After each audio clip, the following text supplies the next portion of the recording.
Je vous invite à vous tourner vers le livre de Joël. Alors, je vais vous donner peut-être un peu plus de temps que d'habitude pour chercher le livre, parce que c'est un tout petit livre dans une partie de la Bible où on va un peu moins souvent, les petits prophètes. Donc, Joël, le livre de Joël dans l'Ancien Testament, commençant par chapitre 1, les versets 18.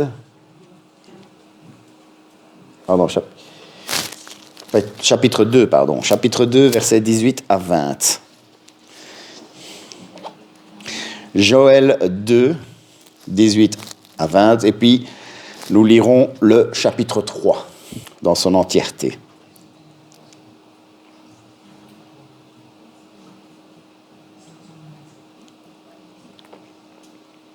Pardon, c'est 12.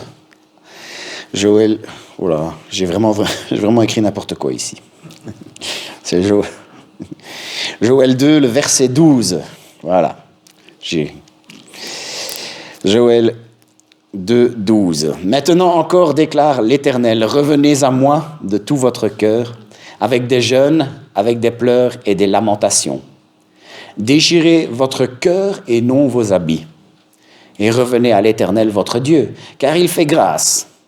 Il est rempli de compassion, lent à la colère et riche en bonté, et il regrette le mal qu'il envoie. Qui sait, peut-être regrettera-t-il encore et laissera-t-il après lui la bénédiction des offrandes végétales et liquides pour l'Éternel votre Dieu.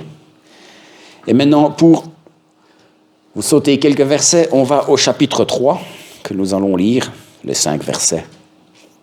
Après cela, je déverserai mon esprit sur tout être humain.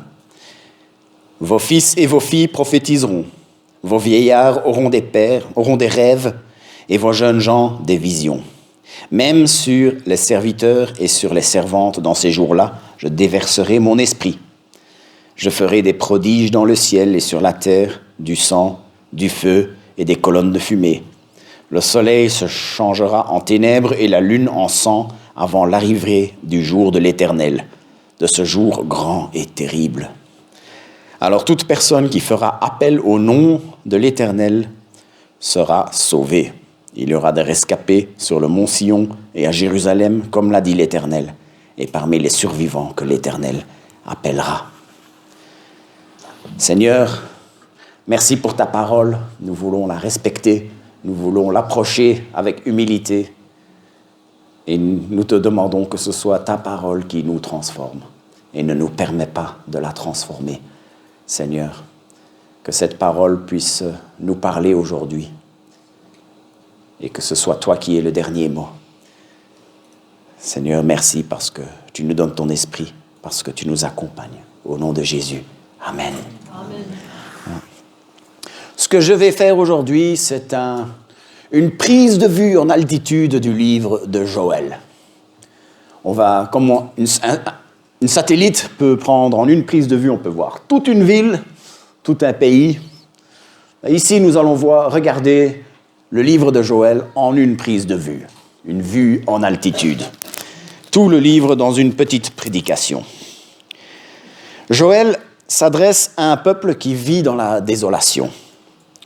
Ils viennent de subir une invasion et le pays a été dévasté. Tout a été détruit.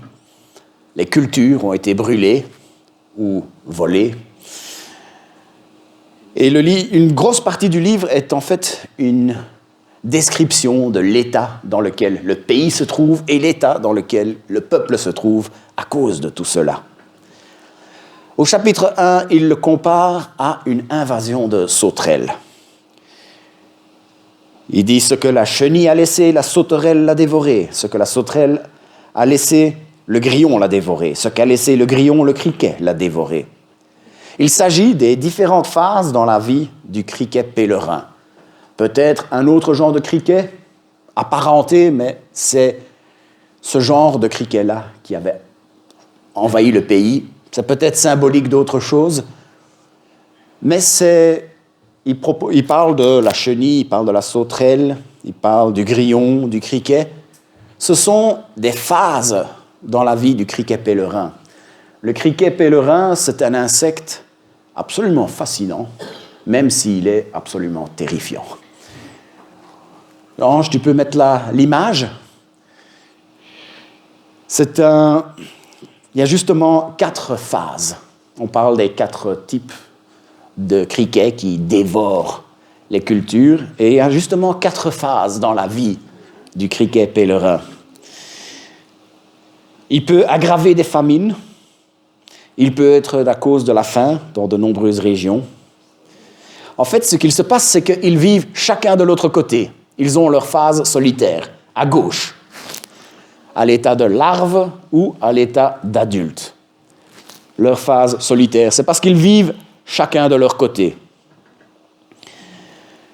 Une femelle peut déposer jusqu'à 400 œufs dans sa courte vie de 5 mois.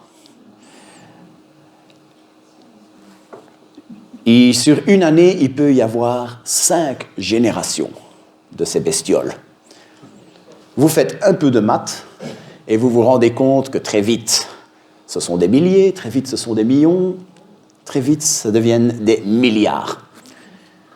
Les larves, et puis les adultes mangent tout ce qu'il y a à manger. Quand la nourriture commence à manquer, il y a une transformation qui commence à se produire. Les larves passent de vert à noir, et les adultes passent de gris à jaune. Ce ne sont plus des êtres solitaires, c'est des êtres grégaires, tout d'un coup. Avant, ils étaient chacun de leur côté. Ensuite, ils se mettent à dépendre les uns des autres. Ils se mettent à agir ensemble en tant qu'essaims. D'un coup, on ne sait pas vraiment comment le signal se donne, mais ils se lèvent tous en même temps, quand il n'y a plus rien à manger. Et ils deviennent un nuage tellement épais qu'ils peuvent cacher le soleil. Je n'ai jamais vu ça. J'ai vu quelques images, c'est assez terrifiant. Quand ils atterrissent quelque part, de nouveau, ils se mettent à tout manger.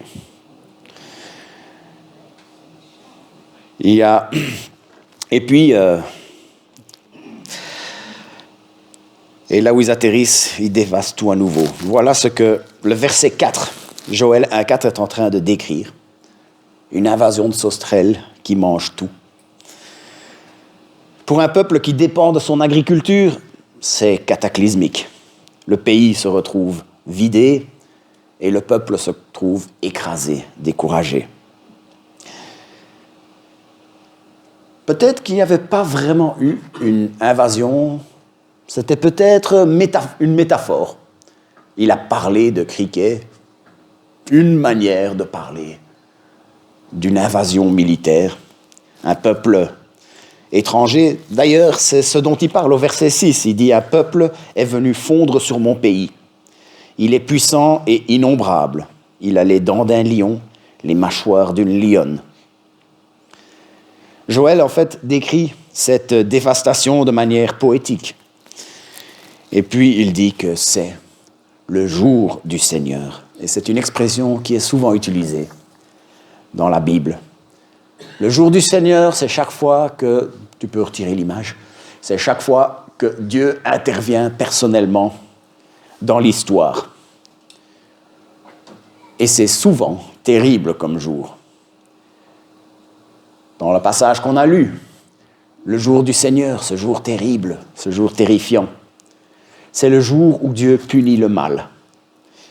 Parce que toute cette dévastation que le pays subissait, c'était le résultat de leur désobéissance. Ils s'étaient constamment tournés vers d'autres dieux. Ils s'étaient constamment créés des hauts lieux pour adorer de faux dieux. Cette dévastation était le résultat du fait que quand Dieu a envoyé les prophètes pour les avertir, « Attention, vous êtes en train de déplaire au Seigneur. » Avertissement après avertissement. Parfois, ils se détournaient, mais ça ne durait jamais très longtemps. Et à un moment, Dieu a dit « Trop, c'est trop. » Et il y a eu cette dévastation. Cette dévastation similaire à une invasion de criquets qui a laissé le pays dans un état absolument terrible. Et c'était le jour du Seigneur. Tout ce premier chapitre et les 11 premiers versets du deuxième sont un cri de désespoir. La punition qu'ils sont en train de subir, ça vient de la main du Seigneur. Mais ça peut être le plus beau mot de la langue française, tout comme ça être le plus terrible des mots en français. C'est terrible ce que je dis jusqu'à présent, mais il y a le mot « mais » qui arrive. Tout cela prend un tournant décisif au verset 12. Il est en train de leur dire que les choses ne doivent pas rester ainsi. Maintenant encore, déclare l'Éternel, revenez à moi de tout votre cœur, avec des jeûnes, avec des pleurs, avec des lamentations. Voilà la réaction que nous devons avoir par rapport au malheur. Ici, on a un exemple de malheur qui est dû à une désobéissance. Tout malheur n'est pas forcément le résultat d'une conséquence directe du péché. Dans la parole de Dieu, on voit les malheurs qui arrivent, parfois comme des attaques du diable, parfois qui arrivent pour pouvoir rendre plus fort. Parfois, on voit des malheurs qui arrivent pour pouvoir rendre la puissance de Dieu manifeste. Parfois, le malheur arrive comme un test, parfois comme la conséquence d'une erreur, et parfois, c'est juste comme ça. L'exemple dans Luc 13 que j'ai lu ce matin, la tour qui est tombée, il n'était pas plus méchant que vous. Le malheur de ce peuple, oui, c'était à cause d'une désobéissance envers Dieu. Mais la solution pour tous ces types de malheurs est toujours la même. Pour éloigner ce genre de malheur-là, il faut simplement revenir au Seigneur. Il faut regretter, il faut pleurer sa faute. On peut même appuyer cette repentance par le jeûne, tout simplement revenir à Dieu. Je ne sais pas si je parle avec quelqu'un ici qui est justement en train de traverser des difficultés à cause d'un péché dans sa vie. Que ce soit le cas ou que ce ne soit pas le cas. La solution reste la même. C'est de revenir au Seigneur. Si le malheur s'est approché de quelqu'un parce qu'il s'est éloigné de Dieu, ce malheur pourrait s'éloigner si cette personne s'approche de Dieu. Si le malheur que nous vivons n'est pas dû à un péché dans nos vies, une vie de repentance ne va peut-être pas faire éloigner ce malheur. Une vie de repentance ne va peut-être pas nous faire disparaître tous nos problèmes du jour au lendemain. Mais la présence de Dieu sera là. Son soutien sera là. Sa présence et son soutien sont les choses qui vont nous donner la force pour pouvoir affronter les difficultés. Voilà le Dieu que nous servons. Puis il y a le verset 13 qui apporte un élément très intéressant. Déchirez vos cœurs et non vos habits. Déchirer ses vêtements, c'était un acte fort que les gens faisaient à l'époque pour exprimer une profonde tristesse. Mais il était possible de le faire sans être triste. Il était possible de déchirer ses vêtements juste pour pouvoir faire une petite démonstration théâtrale.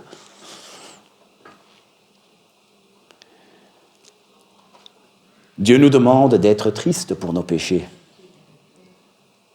C'est vrai, mais Dieu n'est pas intéressé par nos démonstrations théâtrales. Il veut que ça vienne du cœur. Et la tentation est là dans une vie d'église, toute vie d'église.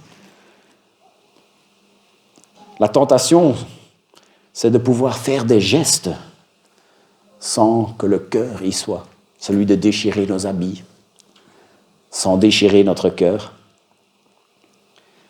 On peut chanter fort, on peut faire des belles prières, on peut prendre la Sainte Seine, on peut dire les bons mots, tout simplement se présenter le dimanche à l'église.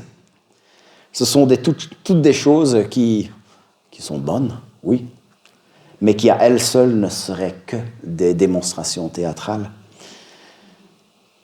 Quand nous nous repentons, c'est nos cœurs que notre Dieu cherche. Un cœur déchiré par le regret du péché rend beau un chant, même quand on chante faux. Un cœur déchiré par le regret du péché rend beau une prière, même si elle est hésitante, avec des fautes de français, et très courte. Un cœur déchiré par le regret du péché rend beau la Sainte Seine, parce qu'elle célèbre la réponse que Dieu a donnée à notre repentance. Elle célèbre le salut de Jésus par la croix. Le pays à qui Joël s'adresse était dévasté. Le peuple était dans le désespoir.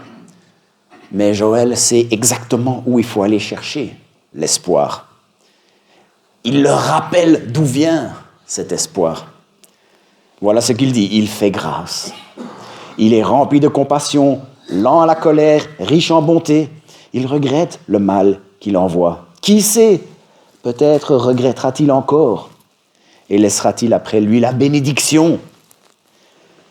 Nous sommes pleins d'espoir parce que nous savons que notre Dieu est plein de grâce.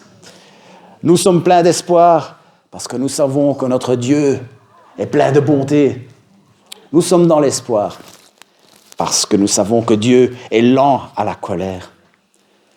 Joël parle pour son peuple à une période bien précise de son histoire, mais nous y découvrons le caractère de Dieu. Nous découvrons les raisons pour lesquelles nous pouvons avoir de l'espoir. Parce que notre Dieu est plein de grâce, il est lent à la colère, riche en bonté. Nous découvrons ce qu'il plaît à Dieu dans sa parole. Et puis dans le livre de Joël, tout y est. Parce que nous découvrons aussi le dessein de Dieu. Il dit « Après cela, je déverserai mon esprit sur tout être humain. » Il donne une promesse qui nous concerne, chacun d'entre nous, aujourd'hui. Nous le savons parce que Pierre a repris justement ce passage dans Joël, quand il a fait son premier discours le jour de la Pentecôte. Des siècles avant que le Saint-Esprit soit descendu sur tous, soit devenu disponible pour tous ceux qui se tournent vers Jésus. Des siècles avant que ce soit produit, Joël l'avait prophétisé. C'est pour dire à quel point c'était important.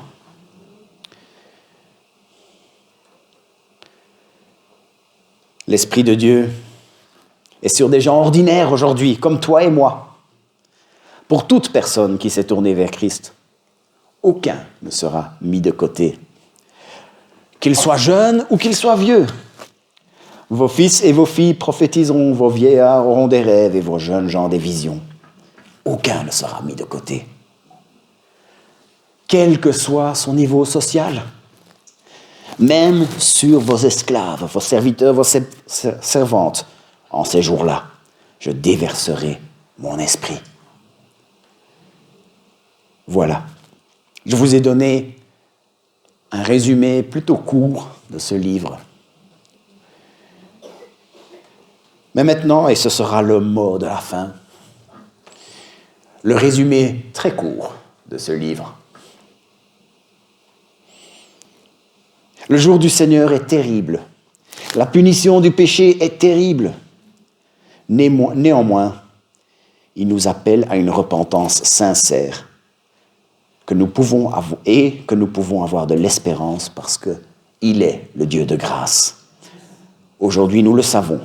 Il nous donne son esprit pour nous régénérer. Il nous donne son esprit pour nous guider, pour nous réconforter et pour nous donner sa force.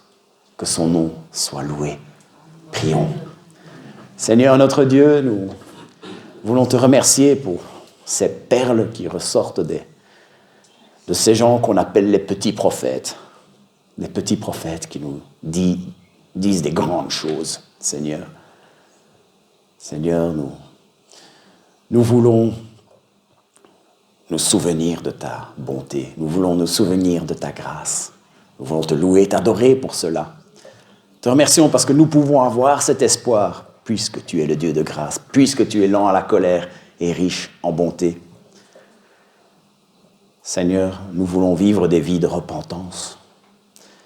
Nous ne voulons pas juste faire les gestes, nous voulons que ce soit nos cœurs qui soient repentants. Ne pas tout simplement regretter d'avoir été pris, non, d'avoir regretté ce que nous avons fait. Avoir une bonne vision de notre péché et de ce que nous sommes par rapport à toi et de ce que nous recevons grâce à la croix. Seigneur, merci pour ton Saint-Esprit qui est présent aujourd'hui, qui est présent dans nos cœurs, qui est présent dans notre assemblée. Seigneur, nous ne voulons pas attrister ce Saint-Esprit, nous voulons rester à son écoute, nous voulons rester sensibles, que nous mettons notre orgueil, nos envies, nos agendas personnels de côté pour pouvoir accomplir, pour pouvoir écouter ton Saint-Esprit et ne désirer qu'une seule chose, que ta volonté soit faite. Au nom de Jésus. Amen.